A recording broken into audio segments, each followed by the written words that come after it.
Depuis une semaine, les bulldozers du ministère ivoirien en charge de la salubrité n'ont pas de repos. Dans la commune d'Adjamé, tous les commerces et autres installations anarchiques sont débarrassés des voies et des jardins publics. Comme ici à l'ancienne casse d'Adjamé, l'opération Ville propre n'est pas du tout du goût des artisans ferrailleurs qui occupaient le site. On n'a pas de diplôme pour pouvoir peut-être donner des dossiers pour pouvoir s'en sortir quelque part. C'est ici on se cherche, on nourrit notre famille, on paye nos maisons. En fait, c'est ici on se défend en fait. Mais quand c'est d'une manière, c'est trop.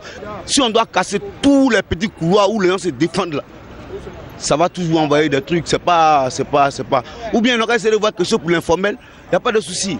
C'est ici nous avons cherché à nourrir les familles. C'est ici, en fait, tout repose ici. Concernant nous, hein. Maintenant ils viennent nous enlever là.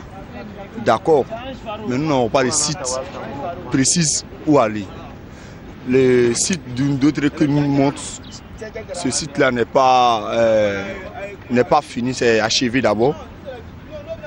Donc voilà pourquoi nous sommes là, on vient ici, on cherche un peu à manger, on rentre le soir. On ne sait pas en quoi on gênait les gens.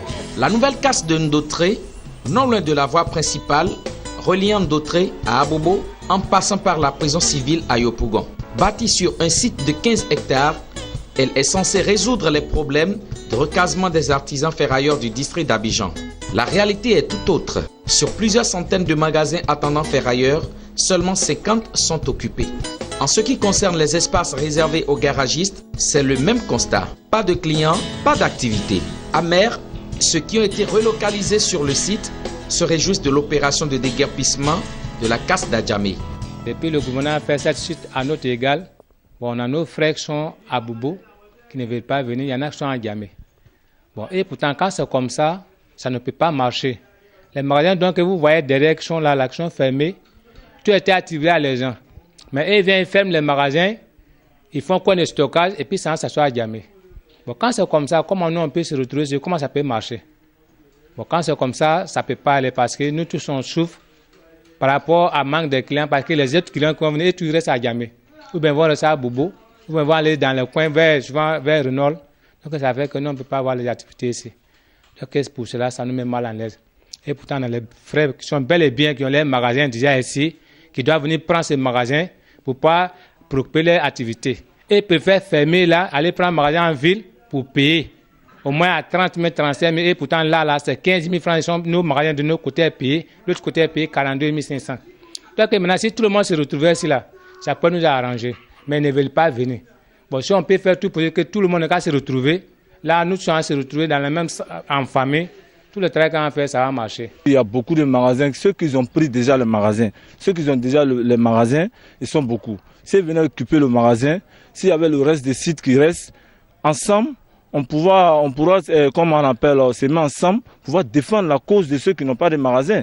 Parce qu'il y a le reste des sites qui restent. Mais ce qui est fini là, si les gars ne viennent pas occuper, ou soit ceux qui ont les clés des différents magasins, s'ils ne viennent pas occuper le magasin, mais comment le reste des sites va finir? S'ils veulent que nous on parte en Ndotré, c'est que nous on les reproche, c'est qu'on leur demande qu'ils envoient tous les ferrailleurs d'Abidjan en Ndotré. Comme ça, chacun peut se retrouver un peu.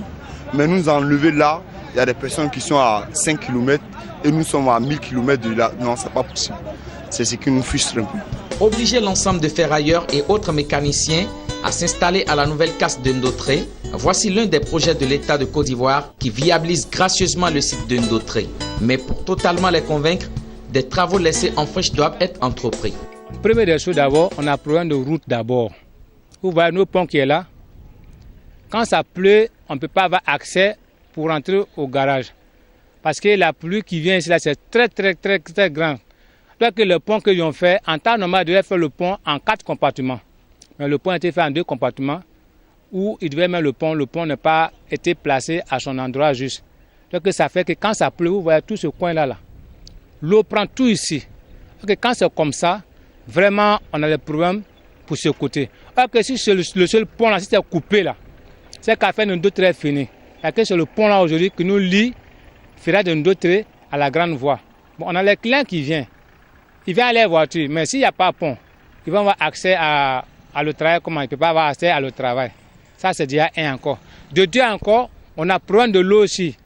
On lui a donné un château d'eau Mais le stade d'eau n'a pas été alimenté jusqu'à présent. Donc ça fait encore qu'on n'a pas l'eau aussi. Bon, encore, pour des caniveaux encore, les routes qu'ils ont fait, les caniveaux sont en train de se dégrader. Notons que pour l'heure, 15 hectares sont en train d'être aménagés pour accueillir plus de 3000 artisans ferrailleurs sur le site de Ndotré. Une fois totalement occupés, plus de 50 autres hectares sont encore prévus pour recaser l'ensemble des artisans ferrailleurs du district d'Abidjan.